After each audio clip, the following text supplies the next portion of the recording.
నీకు దండం పెడతా మేము ఇన్ని కేసులు పెట్టామంటే మేము ఇంతమంది లోపల వేసామంటే ఎవరో కొన్ని కేసులు పెట్టారు ఇన్ని కేసులు మేము పెట్టామా చెప్పండి చంద్రబాబు నాయుడు గారు ప్రచారానికి వెళ్తే మేము కేసులు పెట్టామా కేసులు పెట్టకుండా లేవు చట్ట ప్రకారం పోలీసులు కేసులు పెట్టారు ఇన్ని నెలలు ఎవడన్నా ఉన్నాడా చెప్పండి ఆయన ఎవరో ఉన్నాడు ఆయన పేరేంటి వ్యవసాయ శాఖ మంత్రి గారు జైల్లో ఉన్నాడా హాస్పిటల్లో ఉన్నాడు బారు ఫైల్స్ అని ఎన్ని ఇవాళ ఒక ప్లాండ్ గా కుట్రగా నన్ను అరెస్ట్ చేయడప్పుడే నేను 4-5 నెలల దాకా బయటికి రాకుండా ఉండే కేసులు ఎన్ని పేర్చిన తర్వాత అరెస్ట్ చేస్తారు నాకు తెలుసు ఆ విషయం. అంబటి రాంబాబు గారు మీరు మాట్లాడతా ఒకప్పుడు మీకు కేసులు పెట్టలేదు ఇవి పెట్టలేదు పెట్టినా ఒక 10 కేసులు పెట్టుంటా అంటారు. ఒకప్పుడు మీరు కేసులు పెట్టే వారికి ఎక్కడికి వెళ్ళారు ప్రశ్నించిన వాళ్ళని తలకాయని తీసేశారు కదా. ఎంతో మంది ఒక డాక్టర్ సుధాకర్ నాకు మాస్క్ లేదు అని అడిగినందుకు అతని పిచ్చోని చేసి చంపేసింది మీ ప్రభుత్వం కాదా. అదే విధంగా హోంప్రతాప్ కావచ్చు. అదే విధంగా ఎంతో మందిని మీ ప్రభుత్వం ఆనాడు గ్రామ స్థాయి నుంచి రాష్ట్ర స్థాయి వరకు ఎంతో మందిని వేధించి వాళ్ళ ప్రాణాలు తీసింది ఆనాడు వాస్తవం కదా. ఎంతో మంది మాకు ఇవి రావడం లేదా నీళ్ళు రావడం లేదా చిన్న చిన్న సమస్యలు చెప్పినా కానీ వాళ్ళ ప్రాణాలు తీసేశారు మీ ప్రభుత్వంలో. గుర్తులేదా అంబటి రాంబాబు గారు? ఈ రోజు వచ్చి మేము కేసులు పెట్టిన అవును నువ్వు కేసులు పెట్టలేదు ఏం చేసావు? ఆ రోజు అంతమందిని అడ్డొచ్చినట్టు చంపేశారు. అది ఎక్కడ బాబాయ్ దగ్గర నుంచి మొదలు పెడితే ఆఖరికి గీతాంజలి వరకు అన్ని చావులు మీరు ఎలా వాడుకున్నారో అందరూ చూశారయ్యా.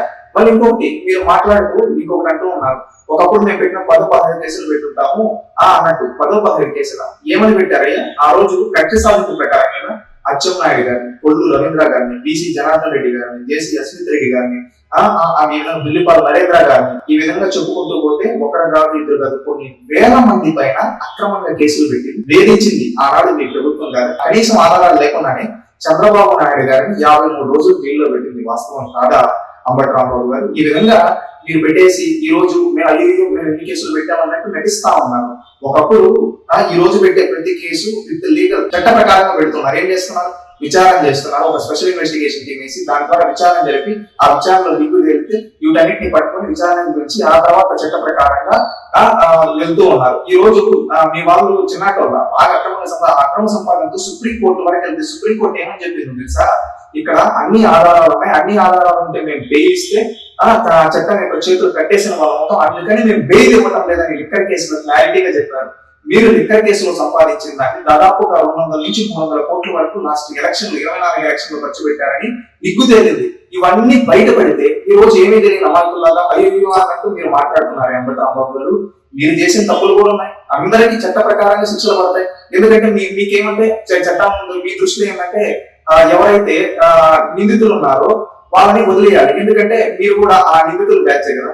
ఎందుకంటే మీరు అమాయకుల్ని వేధిస్తారు, నిందితులు నిలబెడతారు. దాంట్లోనే ఎగ్జాంపుల్ గా బెట్టింగ్ కేసు వాడికి విగ్రహాలు ఆవిష్కరణ చేయడం, అదే విధంగా ఎవరైతే గంజాయి తాగేసి పోలీసులపై కొడతారు అలాంటి వాళ్ళకి అండగా నిలబడడం, రౌడీజం గుండాయిజం చేసే వాళ్ళ విగ్రహావిష్కరణ చేసి వాళ్ళకి అండగా నిలబడడం ఇలాంటివి చేస్తుంటారు. అందుకని మీకు రౌడీలు గుండాలు మంచి వాళ్ళు కావచ్చు, అలాంటి వాళ్ళని సమాజం వదలదు. సమాజంలో అలాంటి వాళ్ళ పైన ఖచ్చితంగా చట్ట ప్రకారమైన చర్యలు ఉంటాయి. అలాంటి వాళ్ళ పైన చట్ట ప్రకారమైన చర్యలు ఉంటే మీరు ఒక రౌడీని ఈ విధంగా అంటున్నారు, ఒక గంజాయంలో ఈ విధంగా అంటున్నారు, ఏదో చిన్నపిల్లలు తెలియ గంజాయం వేశాడు అలాంటి వదిలేయచ్చు కదా అన్నట్టు జగన్మోహన్ రెడ్డి మాట్లాడితే సమాజంలో ఎవరు మీరు నేరస్తులు కాబట్టి ప్రతి ఒక్క నేరస్తుని వదిలేయాలి అంటే కుదరదు. మీకు చట్ట ప్రకారం శిక్ష పడుతుంది. ఎవరైతే నేరస్తున్నారో వాళ్ళందరికీ చట్ట ప్రకారం శిక్షలు పడతాయి అన్నమాట. అవసరమైతే తప్పు చేయకుండా ఉండాలి, అంతేగాని తప్పు చేసేదాన్ని నిర్ధారిస్తే ఎవరు చూస్తూ ఉంటారు. అది గుర్తుపెట్టుకొని తెలుసుకుంటారని కోరుకుంటూ ఉన్నాం. Please subscribe to Leo news for more videos.